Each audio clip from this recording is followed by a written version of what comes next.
and we're starting right away with exclusive material. Russia will remember this strike by the armed forces of Ukraine forever. Just imagine, 400 drones were launched simultaneously at Russian positions. As a result, more than 40 pieces of enemy equipment were destroyed. President Zelensky reported this.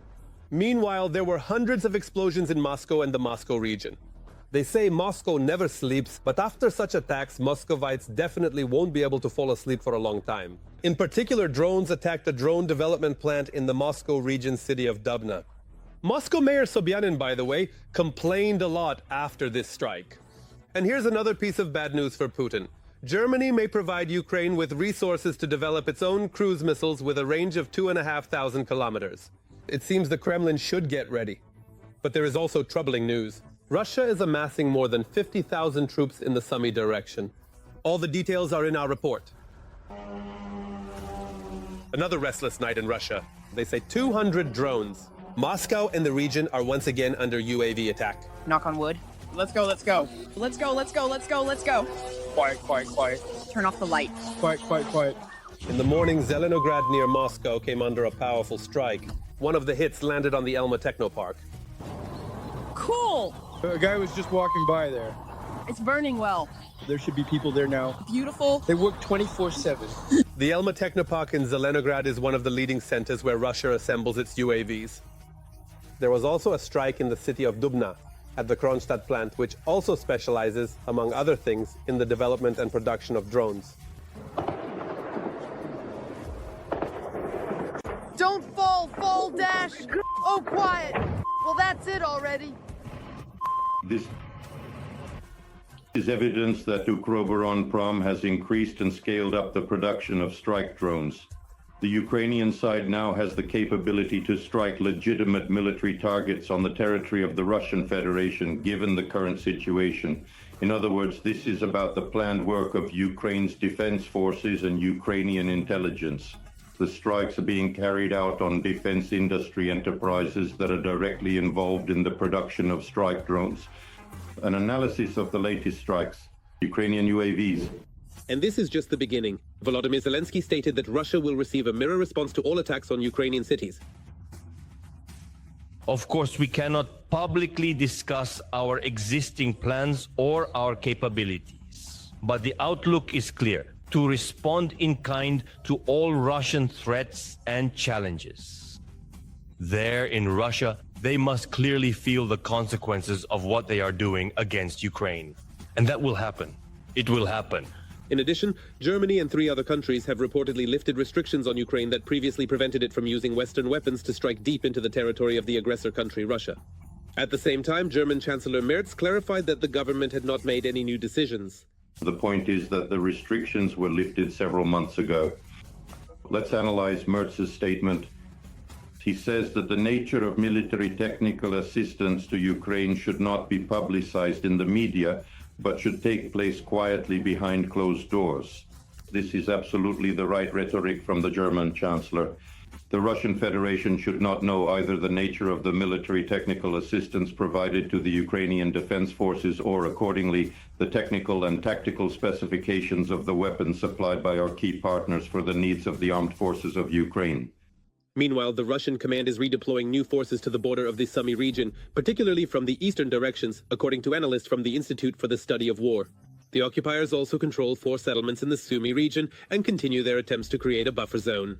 At the moment, between 40 and 60,000 operational reserves of Russian troops are concentrated in the Sumy direction. However, it should be noted that the redeployment of personnel is primarily related to the sharp intensification of actions by the Ukrainian Defense Forces, not only in the Kursk direction, but also, accordingly, in the Belgorod and Bryansk directions. And this is evidence that the Russian Federation has acknowledged the fact that the operational tactical groupings of Bryanka, Belgorod, and Sudzha do not have enough units to accomplish the task of neutralizing the creation of a security zone, now a Ukrainian one, on the territory of the Russian Federation. Moreover, according to the Washington Post, this summer Russia is planning to launch a large-scale offensive in the eastern part of the Donetsk region. At the time of the so-called peace negotiations, including those in Istanbul, the Russian Federation sharply intensified military operations directly in the Donetsk direction. At the moment, the Russian Federation is considering several scenarios for itself. This involves capturing the 4 largest industrial centers in the Donetsk region that are under the control of Ukraine's defense forces, Kostiantynivka, Sloviansk, Kramatorsk, and Drushkivka. That is why, unsurprisingly, the focus of military operations during the so-called summer campaign will shift specifically to the Kostiantynivka direction. Russia has also upgraded Iranian Shahed-type drones, equipping them with 90-kilogram warheads, which has increased their destructive power. As a result, in recent times, the occupiers' attacks have become larger in scale, the drones more deadly, and countering this new threat is becoming even more difficult. Every voice matters. Join our community, support independent journalism, and help us bring you the truth from Ukraine. Become a member of Ukraine today. Join us now. Well then, now let's analyze the operational situation on the much-suffering Pokrovsk front. The enemy continues its military terror. Since the beginning of the day on the Pokrovsk front, the occupiers have made 31 attempts to push our defenders from their positions in the areas of the settlements of Zarya, Popov Yar, Malinovka, Mirolubovka, Elizavetovka, Lisovka, Kotlino, Novosergevka, Udakhnoye, Troitskoye, and Andreevka. The defense forces are holding back the enemy's onslaught and have already stopped 27 attacks. And this was also a very difficult week for the Khmelnytsky region. Enemy attacks damaged homes and infrastructure in Starokostiantynivka, and furthermore, Putin's inhumans killed 4 people in Krasiliv. There, a missile struck the home of an elderly couple. They died along with their neighbor and a 25-year-old woman who had come from Kiev for her sister's graduation. Another 7 people were injured. All the details will be reported and shown by TSN journalist Anna Makhno. This is my beloved childhood home where I grew up and hold so many memories. All that's left of this house in the city of Krasiliv are ruins. A Russian missile hit here. Inside were Victor's parents. They died. Right in my mother's bedroom. Unfortunately, we can't even find her remains. The medical examiners barely found anything. My father's body is more or less intact. The houses are destroyed. No roofs, doors, or windows. And nearby in this house, 23-year-old Marina was killed. She had come to congratulate her younger sister on her graduation. She came from this house for just 1 day off from Kiev and spent the night here, resting until the morning light.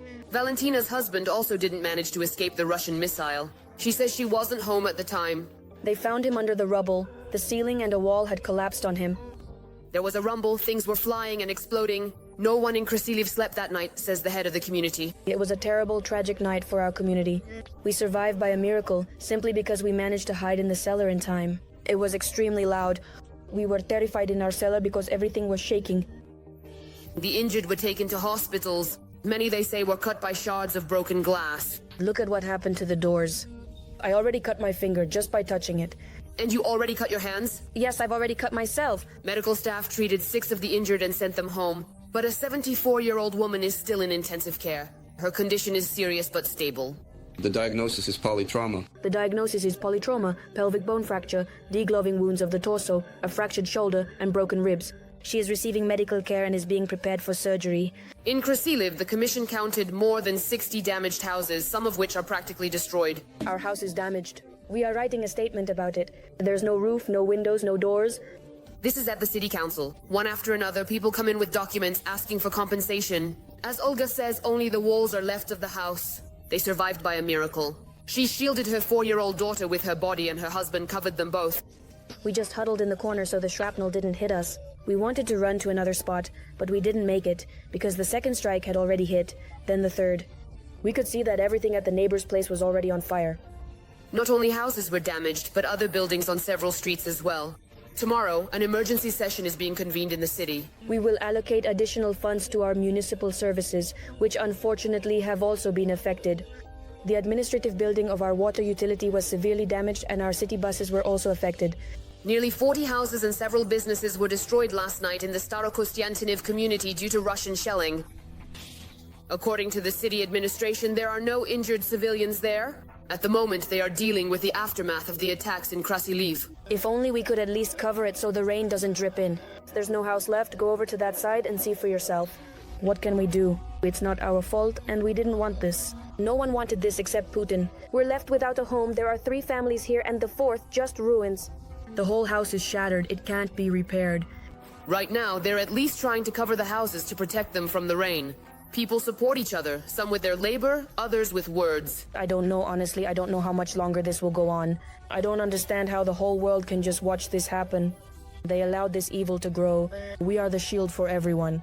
Tomorrow they are preparing to say goodbye to the people from Krasilov who were killed.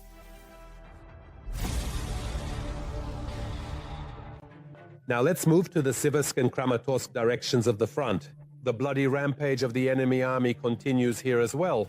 In the Siversk direction, the defense forces repelled 4 attacks. The invading units tried to advance toward Ryhorivka, but were stopped by Ukrainian soldiers. In the Kramatorsk direction, Ukrainian defenders stopped 4 attempts by the occupiers to advance toward Preteki, Bilahora, Stuposhki, and in the area of Kurdyumivka. 1 combat clash is still ongoing. The situation in Sumy region is now more tense than ever. This week, Kremlin terrorists struck the city of Sumy itself. At night, 3 drones hit a local enterprise. A fire immediately broke out on the roof of the administrative building. And in the morning, the invaders launched an airstrike on the private sector of the regional center. The strike landed just 300 meters from the home of TSN correspondent Oksana Solodovnik. The details of this horror are in the following report. A loud night, a loud morning, and the threat of repeated strikes during the day. Today, enemy Shaheds and aviation caused significant damage in Sumy. The city was rocked by powerful explosions at least 5 times. Explosions. At 1:30 in the night, 3 drones hit an industrial enterprise. A fire broke out on the roof of the administrative building. The fire was quickly extinguished by rescuers. And already at 4:30 in the morning, the occupiers launched an airstrike on the city's residential area. 2 guided aerial bombs hit houses just seconds apart. The bombs exploded close to each other and damaged the gas pipeline. The gas supply was disrupted, which led to a gas leak. We have already restored the gas supply. Right now, power company workers are on site. 136 houses on the street are currently without electricity as repairs are underway and the power pole needs to be replaced. 23 private houses and 1 apartment building suffered varying degrees of damage. Mostly the houses have broken windows, damaged roofs and fences. Fragments from the glide bombs were found by people as far as 300 meters from the impact site. I was still asleep. It was 4:30 in the morning when I heard loud explosions. One, then another, shrapnel in the yard, in the garden, and the walls cracked on the 2nd floor. These are the kinds of damages. The front doors. The front doors along with the lock were blown out. The roofing slate was blown off. How are the children? Were they very frightened? Stress. They're experiencing stress. We took them to their grandmothers and we're giving them something to calm them down. Svetlana Savchenko is suffering from enemy attacks for the 2nd time now. She says she miraculously survived the Russian terrorist attack on Palm Sunday. She is a conductor, and at the time of the strike, she was working on that very bus where most of the passengers and the driver were killed. And now she has lost her home. She survived only because she wasn't at home during the attack. These Russian fascists, I don't even know what to call them. I just hate them for what they're doing to our city, for how many people are dying, how many are left without homes, without anything. That's why I truly hate them. Without a home, without anything. That's why I truly hate them. At the moment, utility workers and volunteers are eliminating the consequences of the Russian strikes, while law enforcement and city council representatives are accepting applications to inspect damaged property. People have already started receiving the necessary building materials.